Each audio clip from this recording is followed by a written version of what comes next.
Oi pessoal, prazer estar aqui de volta com vocês hoje. Ainda estamos na segunda parte do capítulo 1. E aí, para a gente começar hoje, pessoal, eu quero retomar aquela questão que eu deixei como desafio na última aula. Vamos lá dar uma olhadinha? Era a questão do número 7. O texto foi lido na aula passada e agora vamos fazer esta resolução. Vem comigo. Quanto aos aspectos morfossintáticos do texto 6, assinale a alternativa correta. Bom, pessoal, como eu acabei de falar para vocês a respeito desse vocabulário de prova, aspectos morfossintáticos. Eu estou falando agora de morfologia e de sintaxe. A morfologia é a parte classificatória da língua portuguesa. Então a gente vai classificar os termos. Substantivos quando nomeiam, verbos quando indicam ações, fenômenos, estados. Então a gente vai nomeando, vai classificando aí essas classes de palavras. Isso é a característica da morfologia. Quando eu faço uma morfossintaxe, eu estou avaliando qual é a função daquele elemento, morfologicamente falando, no caso um substantivo. Dentro de uma oração, ele pode exercer o papel de sujeito.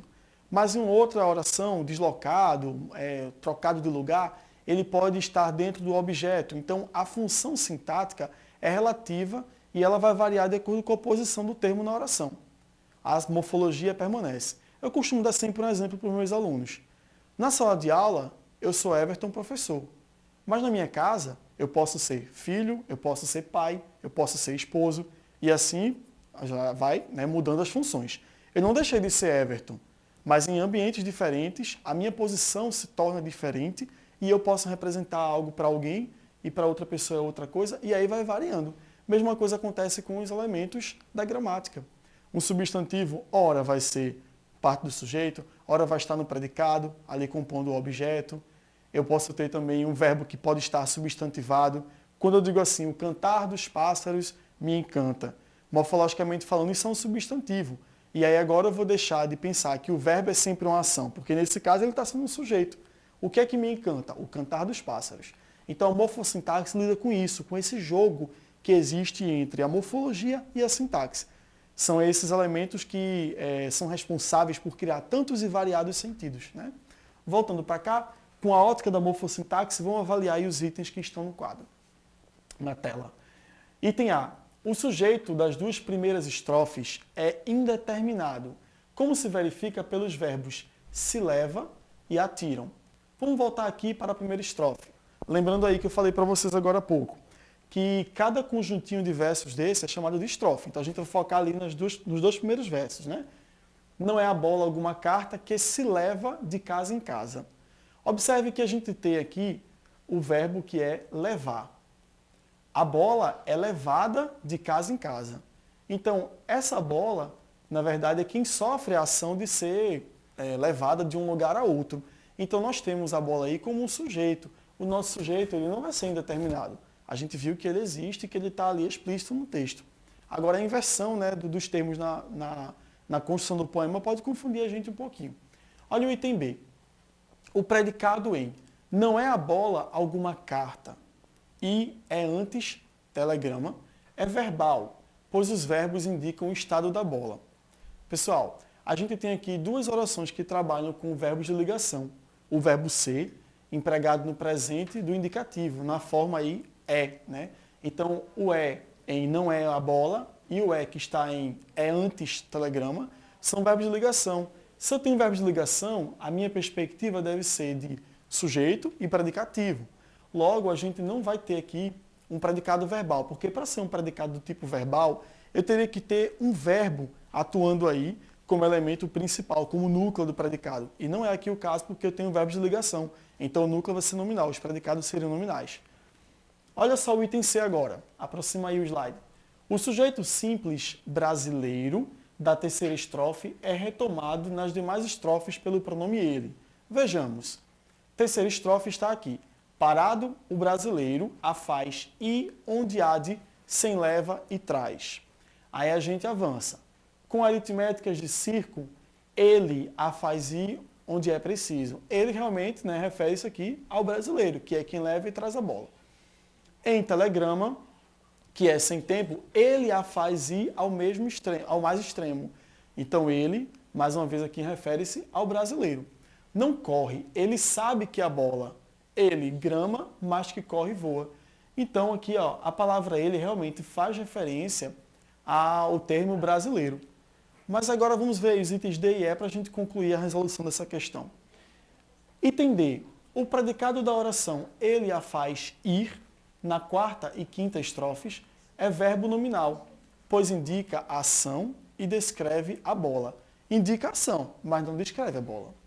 O substantivo telegrama, no último verso do poema, é uma adjunta do nominal de bola. Vejamos lá o último verso. Ele grama, mas que corre, voa. Então não dá para a gente afirmar que o telegrama seria ali o adjunto nominal de bola, né? Portanto, nossa resposta é confirmadíssima aí, ó, o item C, certo?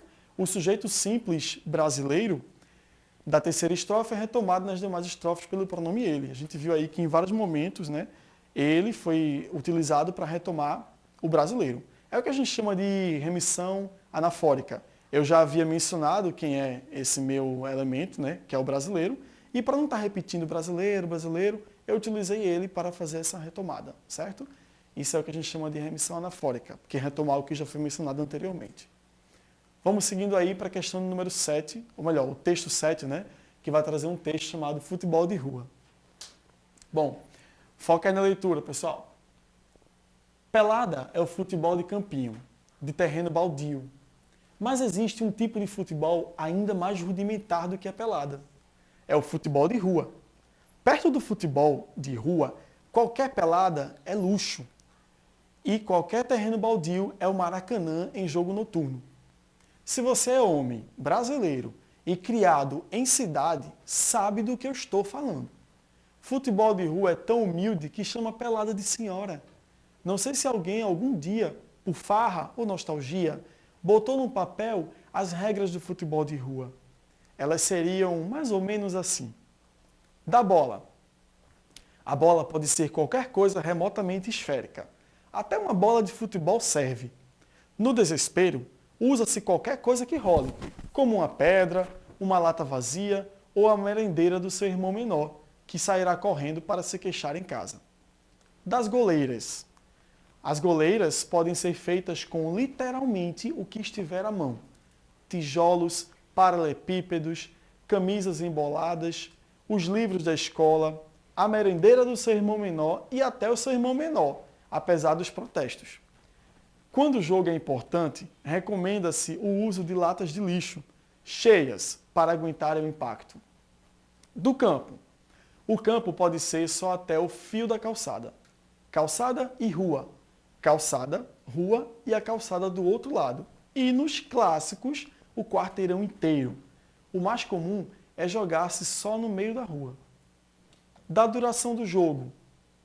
Até a mãe chamar ou escurecer, o que vier primeiro. Nos jogos noturnos, até alguém da vizinhança ameaçar chamar a polícia. Do juiz. Não tem juiz. Das substituições. Só são permitidas substituições A. No caso de um jogador ser carregado para casa pela orelha para fazer a lição. B. Em caso de atropelamento. Do intervalo para descanso. Você deve estar brincando. Da tática. Joga-se o futebol de rua mais ou menos como o futebol de verdade, que é como na rua, com reverência, chamam a pelada, mas com algumas importantes variações. O goleiro só é intocável dentro da sua casa, para onde fugiu gritando por socorro. É permitido entrar na área adversária tabelando com uma Kombi. Se a bola dobrar a esquina, é corner. Das penalidades. A única falta prevista nas regras de futebol de rua é atirar um adversário dentro do bueiro. É considerada atitude antiesportiva e punida com um tiro indireto. Da justiça esportiva. Os casos de litígio serão resolvidos no tapa. Publicado em Para Gostar de Ler, editora Ática. Então a gente tem aqui, pessoal, um texto do Luiz Fernando Veríssimo. Esse autor costuma trabalhar muito também com esse tom humorístico em suas crônicas. A gente vê aqui que é um texto, mais uma vez, né, escrito em prosa, é um texto narrativo, trabalha fatos do cotidiano. Quem nunca jogou uma pelada na rua? Queria fazer uma ressalva também para você, fera, com relação à variação linguística. Pois é. A gente sabe que o Veríssimo ele não é daqui de nossa região, ele é de outra região do país. Então algumas coisas para a gente soam um pouco diferentes. Por exemplo, onde ele coloca aqui a merendeira do seu irmão, né? Tem um trecho que ele fala da merendeira do seu irmão. A merendeira nada mais é do que a lancheira onde você carrega lá, onde o seu irmãozinho carregaria o lanchinho, né? Para lá. Outra coisa que também chama atenção é quando ele fala, por exemplo, das goleiras aqui, no terceiro parágrafo. As goleiras, na verdade, é o que a gente chama aqui de barra, né? A barra, a trave, a barrinha. A gente coloca o quê? 2 sandálias uma de cada lado, uma garrafa PET. Então lá são as goleiras. Esses termos um pouquinho diferentes, né? Eles dão para a gente compreender, porque na leitura a gente consegue, né, entender o sentido. Mas aí essa variação ocorre por conta de uma questão de regionalismo. Interessante, né? A variação linguística aí está ativa, inclusive, nas nossas leituras. Bom, vamos para a questão? Olha lá o slide. Releia o texto e observe os conectivos destacados. Marque a alternativa em que as relações semânticas estabelecidas no texto estão indicadas corretamente. Volta para mim. Bom, galera, falei agorinha para vocês. Semântica. Olha o vocabulário de prova. O FER tem que estar preparado para isso. Então, semântica diz respeito ao sentido. A gente vai voltar no texto, mas antes da gente voltar, dá uma olhadinha aqui, aproxima aí o slide. A gente tem, ó, no item A, B, C, D e E, cada item desse começa assim, em 1, em 2, em 3, em 4, em 5. Aí a gente fica pensando, o que é isso? Em 1, em 2, em 3. Volta lá para o texto e a gente vai ver, ó, que durante todo o texto alguns itens foram marcados. Nós temos aqui em 1, ó, 1, 2, 3, o 4 está mais aqui embaixo e lá no finalzinho aqui, ó, o 5, tá? Então são esses numerais aí que vão chamar a nossa atenção na hora de fazer a resolução da questão. Vamos lá agora avaliar os itens. Em 1, a conjunção mas compara a pelada ao futebol de rua. Vamos dar uma olhadinha aqui onde é que está a marcação do 1. Olha só, o 1 está aqui, ó, na primeira linha do texto. Nós temos assim, pelada é o futebol do campinho, de terreno baldio.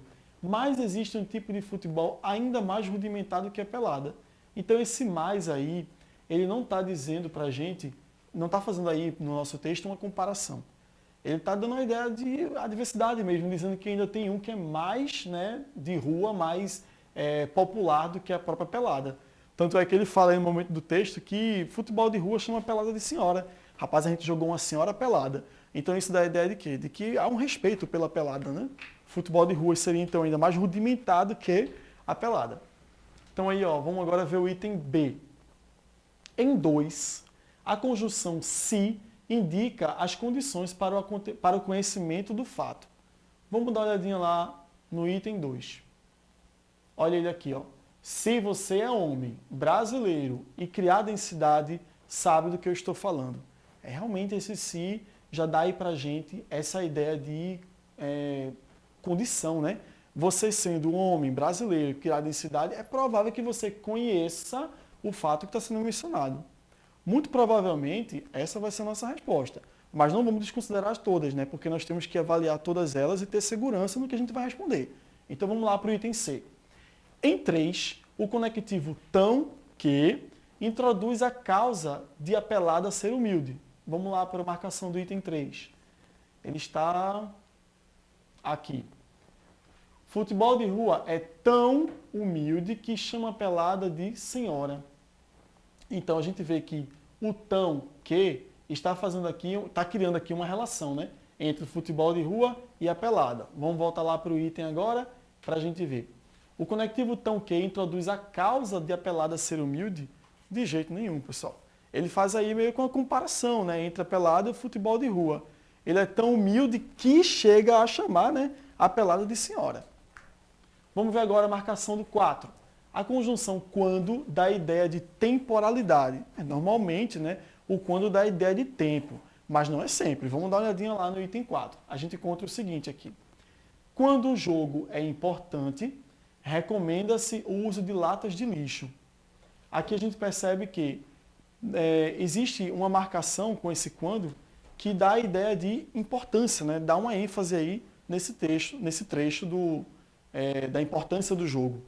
Então dá uma marcação aí realmente no período. Mas vamos ver a letra E, a última agora, a letra E, para a gente resolver a bronca. Em 5, a conjunção ou dá a ideia de adição e alternância. Vamos fazer a consulta aí do item 5. Olha só, a gente encontra aqui da duração do jogo, né? E tem o item 5. Até a mãe chamar ou escurecer, o que vier primeiro. Note que aí não é uma ideia de alternância necessariamente. A gente vai ter aí uma possibilidade ou outra, né? Bom, então aí, ó, nossa resposta fica por conta da letra B, confirmando aquilo que a gente já havia pensado, né? De que essa conjunção se realmente indica condição para o conhecimento do fato. É aquilo que ele falou lá, se você é homem brasileiro, criado em cidade, então você conhece pelada. Portanto, ó, confirmou aí as nossas expectativas. O item B é a nossa resposta. Tranquilo? Vamos aí agora para o texto 8. Antes que elas cresçam. Afonso Romano de Santana, já está aqui embaixo, inclusive, né? A perigrafia do texto informando que o Afonso Romano é o autor. Afonso Romano de Santana também é um autor bastante conhecido pela produção de crônicas. Então percebam que a presença da crônica nas provas de IF não é uma novidade. Eu lembro que teve até um ano que aqui em Jaboatão a gente fez um concurso de textos, né, de produções, de redações e tal, e a crônica foi um dos gêneros que foi solicitado, se eu não me engano, para as turmas de 8º e 9º ano. Então, assim, é um gênero muito presente na nossa vida. Ele consegue, de maneira mais sintética, trazer uma reflexão, né, e levar a gente, inclusive, também ao entretenimento, porque a gente passa tempo quando está lendo uma crônica. Lembram do Homem Nu, que a gente leu agora há pouco? É divertido. A crônica ela tem essas características, né? Entre outras tantas que a gente poderia aqui enumerar. Mas vamos à nossa crônica antes que elas cresçam. Acompanhe a leitura aí. Há um período em que os pais vão ficando órfãos dos próprios filhos. É que as crianças crescem, independentes de nós, como árvores tagarelas e pássaros estabanados. Elas crescem sem pedir licença. Crescem como a inflação, independente do governo e da vontade popular. Mas não crescem todos os dias, de igual maneira. Crescem de repente. Um dia se assentam perto de você no terraço e dizem uma frase de tal maturidade que você sente que não pode mais trocar as fraldas daquela criatura. Onde e como andou crescendo aquela danadinha que você não percebeu? Cadê aquele cheirinho de leite sobre a pele? Cadê a pazinha de brincar na areia? As festinhas de aniversário com palhaços, amiguinhos e o primeiro uniforme do maternal? Aí ele vem agora com o comando, né? Observe o termo sublinhado no período abaixo. Mas não crescem todos os dias de igual maneira. Crescem de repente. Trata-se de uma conjunção que conclui o que foi dito anteriormente. Para isso é importante a gente voltar um pouquinho no texto, né? Vamos voltar aqui rapidinho. E a gente vai encontrar aqui, ó. Crescem como a inflação na terceira linha, né? O período aí que vem logo a seguir na terceira linha. Crescem como a inflação, independente do governo e da vontade popular. Mas não crescem todos os dias de igual maneira.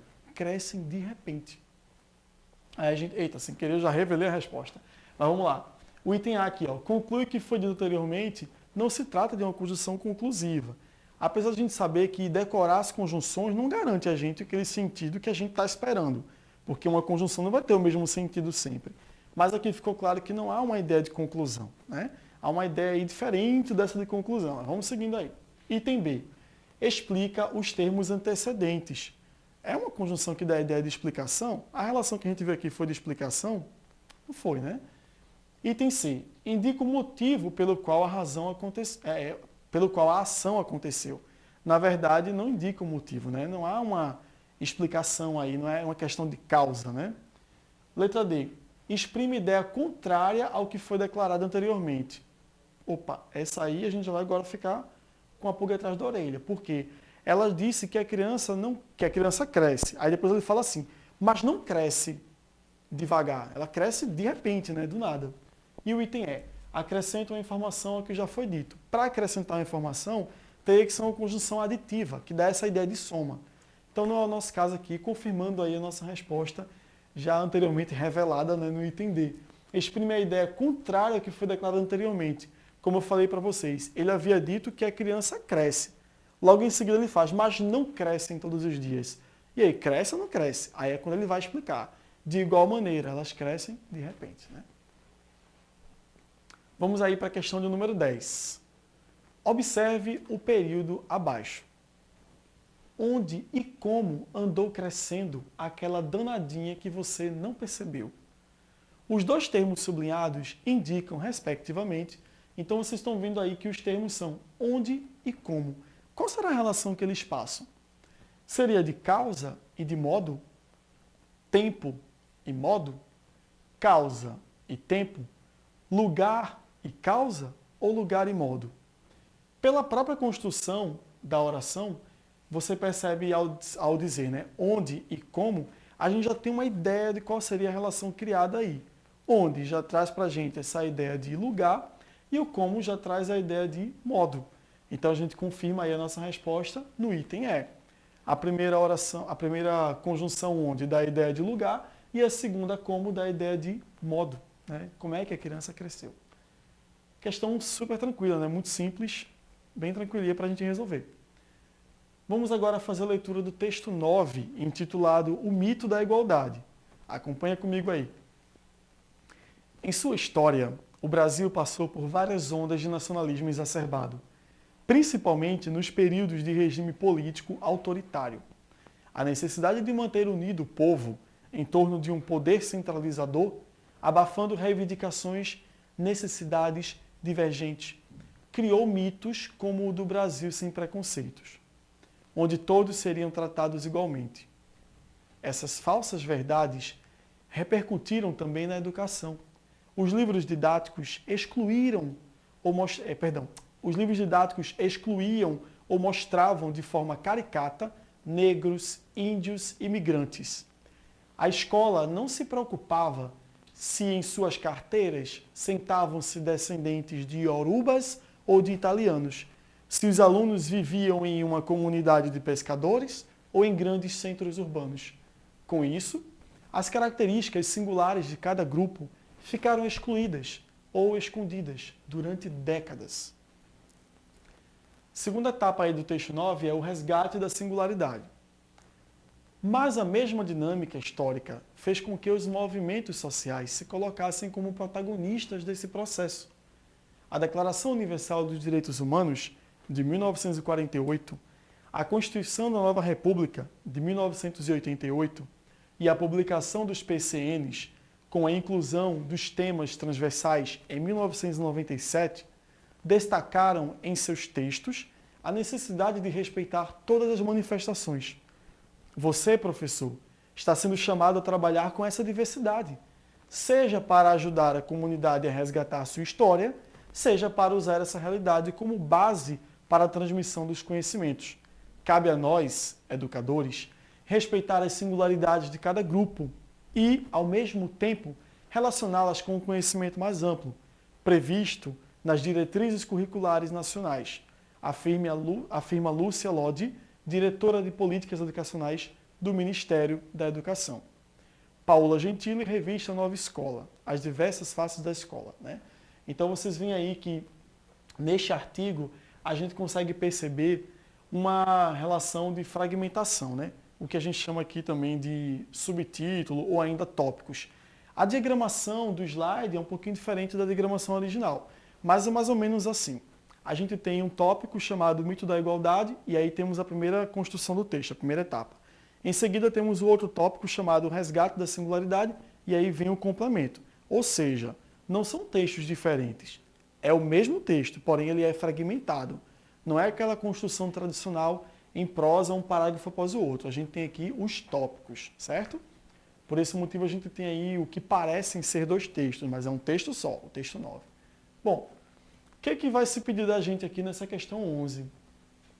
A predominância dos verbos no pretérito, no primeiro tópico do texto, o mito, enuncia que. Então, antes da gente ver aqui os itens, vamos dar uma olhadinha rápida aqui no mito da igualdade. Ele fala que os verbos aqui foram empregados no pretérito, né? A gente vê aí, por exemplo, na primeira linha do texto o seguinte: em sua história, o Brasil passou por várias ondas de nacionalismo exacerbado. Passou é um verbo que indica aí, uma ação lá do passado. É o pretérito perfeito do indicativo. A ação já está concluída. Se a gente descer aí já para a terceira linha, a gente vai encontrar o seguinte: criou mitos como o do Brasil sem preconceitos, né? Então, criou, dá essa ideia para a gente de, mais uma vez, passado, né? Uma ação já concluída. E assim vai, durante várias etapas dessa primeira parte, o mito da igualdade, a gente encontra verbos no pretérito. Até porque ele já afirma isso no enunciado, né? A predominância de verbos no pretérito. Ele quer saber agora o seguinte, por que esses verbos estão predominando no pretérito? Vamos avaliar aí para ver se a gente chega a uma conclusão, né, bem em cima do foco. Vamos lá para o slide e encontramos aí o seguinte, no item A. A dinâmica presente independe de condições vividas no passado. Gente, pensar no passado e ignorar o presente é uma coisa completamente diferente do que o texto fala, né? Na verdade, ele vem falando para a gente que esse passado foi o que acabou, como consequência, gerando o que a gente vê hoje no presente, né? Então, segura aí o item A, vamos avaliar o B. O respeito às diferenças é concepção herdada e não conquistada. Qual é a diferença entre herança e conquista? A herança é aquilo que já vem de um para o outro. A conquista é aquilo que a gente adquire, né? Então, voltando aqui para o texto um pouquinho, volta aí para o slide, a gente conta o seguinte. A escola, aqui na linha de número 6, a gente encontra aí, depois das reticências. A escola não se preocupava se em suas carteiras sentavam-se descendentes de Yorubas ou de italianos, se os alunos viviam em uma comunidade de pescadores ou em grandes centros urbanos. Com isso, as características e singularidades de cada grupo ficavam excluídas ou escondidas durante décadas. Já se vê aí que não havia uma preocupação com a origem, né, dos grupos que frequentavam a sala de aula. Nesse tópico, o resgate da singularidade, a gente vê o seguinte aqui. A mesma dinâmica histórica fez com que os movimentos se colocassem como protagonistas do processo. E que processo seria esse? Ele vai citar alguns documentos, né, como a Declaração dos Direitos Humanos, os PCNs, a Constituição, e só agora é que ele vai dizer para a gente o seguinte, que nós professores temos que correr atrás desse respeito, das singularidades de cada um dos grupos. Então, depois que a gente reviu tudo isso aí, seria uma questão de herança ou de conquista? Né? Se fosse de herança, já viria prontinho para a gente. Mas a gente teve que fazer a coisa acontecer. O professor tem que buscar isso aí. Os documentos que surgiram dessa necessidade. Então a gente vê aí não a herança, a gente vê realmente algo que foi conquistado, que está sendo, né, aos pouquinhos conquistado, como tantas outras coisas aí. Olha só o item C. A recorrência ao passado ajuda-nos a entender a situação do presente, com certeza, né? A gente, quando volta ao passado, não é à toa. A gente quer ver o que aconteceu lá atrás para que agora a gente faça algo diferente, para que a gente mude essa realidade do presente pensando no futuro mais promissor. Mesmo assim, vamos aos demais itens. O item D. A intolerância quanto às diferenças acentuou-se no contexto atual. Gente, o que vai acontecer aqui? Eu quero chamar a atenção de vocês para um detalhe, tá? Ele fala que a intolerância às diferenças acentuou-se. O que é acentuar? E qual é a diferença entre acentuar e atenuar? Eu acho que vocês já devem ter ouvido aí em algum lugar essas palavras. É constante a minha fala aqui para vocês, que vocês têm que estar atentos, né, ao vocabulário de prova. Então, gente, foca nisso aí, porque atenuar seria suavizar, tá? E acentuar seria deixar mais marcado, mais forte. Isso aí é o que está acontecendo no nosso texto. Será que essas novidades, né, que foram sendo feitas aí para melhorar, atenuou ou acentuou? Né? Aqui ele afirma que acentuou, mas na verdade a gente está tentando atenuar a intolerância. Né? E o item é aí, o quadro conceitual do passado permanece inalterado no presente. Também não.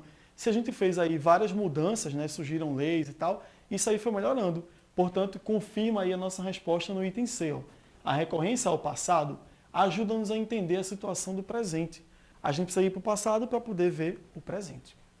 Bom, a questão 12 pede para a gente falar o seguinte aqui, avaliar cada um desses itens e depois a gente vai dizer qual desses itens são verdadeiros. Né? A gente vai ter que observar item por item e fazer o retorno ao texto. Então vamos a ela. O segmento onde todos seriam tratados igualmente faz referência a um nome, daí ser classificado como oração adverbial. Gente, se faz referência a um nome, seria algo ligado a adnominal e não adverbial. Adverbial faz referência a verbo. Né? Então, assim, de cara a gente já vai eliminando aí esse item 1. Olha só o 2. A expressão Brasil sem preconceitos, está aí entre aspas, né? É formada por um núcleo nominal acompanhado de uma locução com função adjetiva. Bom, Brasil, de fato, nós temos aí o núcleo nominal, porque é um substantivo, né, que diz o nome do lugar. Sem preconceitos, está acompanhando o núcleo Brasil e realmente tem uma função adjetiva, pois tá caracterizando o Brasil, né? Dando ali uma característica do Brasil ser sem preconceitos. A gente sabe que não é verdade, mas do ponto de vista morfossintático, isso aqui é verdadeiro, né? Vamos ver aí o 3. Em relacioná-las à forma las, por substituir um nome, é classificada como pronome substantivo. A gente vai voltar um pouquinho aqui para o texto, né? Olha só, relacioná-las. Bom, aqui, ó. Cabe a nós, educadores, está no último parágrafo, né? Na terceira linha do último parágrafo aqui. Cabe a nós, educadores, respeitar a singularidade de cada grupo e, ao mesmo tempo, relacioná-las com conhecimento mais amplo. Então, esse las aqui realmente está substituindo um substantivo, né? Que seriam aqui as singularidades. Portanto, realmente tem a função aí de pronome substantivo. O item 4. A locução de forma caricata modifica o verbo mostravam. Por isso tem função adverbial. Vamos lá para conferir o item 4. Localizar aqui, mostravam de forma caricata. A gente verifica aí na segunda linha do segundo parágrafo, olha só. Essas falsas verdades repercutiram também na educação. Os livros didáticos excluíam ou mostravam de forma caricata negros, índios e imigrantes. Percebam que a maneira como se fazia, né, de forma caricata, refere-se aqui a duas coisas. A exclusão, dada pelo verbo excluíam, e também a mostra, né, mostravam. Então a gente agora vai finalizar a resolução da nossa questão. Nossa resposta está no item C. Perdão, gente, desculpa. Nossa resposta aqui, ó, avalia que os itens 2, 3 e 4 estão corretos. Aí a gente vai voltar agora para confirmar. O item 2 é aquele que a gente já havia discutido, né? Que ele fala que o Brasil sem preconceitos tem como um núcleo nominal o termo Brasil e sem preconceitos faz referência a ele. O item 3 também a gente já tinha confirmado que é aquele las, né? Que faz referência a um termo passado, portanto é um pronome substantivo. E aqui ó, o item 4, de forma caricata, modificando aqui o verbo, né? Que a gente vai ver que ele modifica não só para o verbo mostrar, mas ele também altera ali o verbo anterior ao mostrar. Aí a gente conseguiu fechar a resolução dessa questão. Foi uma questão árdua, né? Exige bastante de você, candidato, de você fera, porque tem que estar atento a cada um dos itens. Qual é a dica que a gente dá? Vai colocando assim um Vzinho e um Fzinho do lado de cada item desse, porque aí no final você só faz conferir para encontrar a sequência correta. Neste caso aí, letra B, 2, 3 e 4. Bom, a questão 13, né, diz o seguinte aí para a gente. Aponte a alternativa em que a forma verbal destacada está empregada de acordo com o que recomenda a norma gramatical. Aí nós temos aí no item A. Os livros didáticos exporam caricaturas de diferentes etnias. Não, pessoal, o pretérito do verbo expor é expuseram, tá? Então a gente teria que ler o que aqui, ó? Os livros didáticos expuseram caricaturas de diferentes etnias. Letra B. As pesquisadoras previram as mudanças na legislação. Então, as pesquisadoras, né, acabaram fazendo aí uma previsão do que ia ser alterado. Tá? Então, nosso item B é forte candidato para a resposta. Vejamos o C. Os movimentos sociais reaveram o respeito às diferenças. Os movimentos sociais, pessoal, reaveram o respeito às diferenças e não reaveram. O governo autoritário freou as reivindicações populares. Muito comum esse tipo de erro aqui, ó. Freou. Na verdade, a gente diz freou, né, na linguagem popular, na oralidade, mas é freou, tá? Então, essa grafia aqui está inadequada. E o item E. Os mitos mantêm unidos os povos de algumas regiões.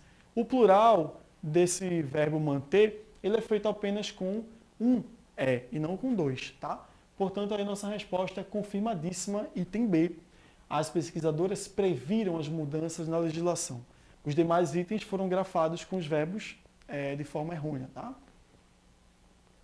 Preconceito, prefixo pré e conceito. É um juízo preconcebido, manifestado geralmente na forma de uma atitude discriminatória perante pessoas, lugares ou tradições considerados diferentes ou estranhos. Costuma indicar desconhecimento pejorativo de alguém ou de um grupo social, ao que ele é diferente. As formas mais comuns de preconceito são social, racial e sexual. Quem de nós nunca ouviu falar em preconceito, né? É uma constante aí na nossa vida. A gente vê vários tipos de preconceito acontecendo o tempo inteiro, de ordem, como aquele próprio texto diz, social, racial e sexual. Isso aí é só uma pequena lista de tantas formas de preconceito que existem. Mas vamos aqui à questão. O advérbio mais, em negrito, no texto 10, reforça o sentido de um adjetivo comum, dando ideia de adição, intensidade, contradição, adversidade ou NDA. NDA, pessoal, significa nenhuma das respostas, nenhuma das anteriores, né? Na verdade. Então vamos lá, voltando para o texto, a gente encontra ali, ó, as formas mais comuns de preconceito são social, racial e sexual. Então esse mais aí, pessoal, dá a ideia de quantidade, são aquelas que mais acontecem, né? A gente vê ali, ó, a possibilidade de ser adição, intensidade, contradição, adversidade ou NDA. Nós estamos falando de intensidade, aquelas que acontecem com mais frequência, aquelas que mais ocorrem no nosso cotidiano. Tranquilo? Bom, e a 15ª questão, para a gente fechar aqui o capítulo 1, eu vou deixar como um desafio para vocês. Vamos fazer o seguinte, em casa, quebre um pouquinho a cabeça aí para responder o seguinte comando. O vocábulo li, em negrito, no texto 10, refere-se a, então você vai precisar voltar ao texto 10 e ver como é que esse li aqui, já na última linha, funciona em relação ao seu referente. Ele faz uma ligação e se refere a quê? Ok? É isso, pessoal. Vamos fechar a nossa aula de hoje. Agradeço bastante a participação de vocês. Se empenhem, se esforcem, porque o nosso estudo, o nosso esforço dá resultado. Vocês vão colher os frutos, porque estudar sempre dá retorno. Um grande abraço e até a próxima.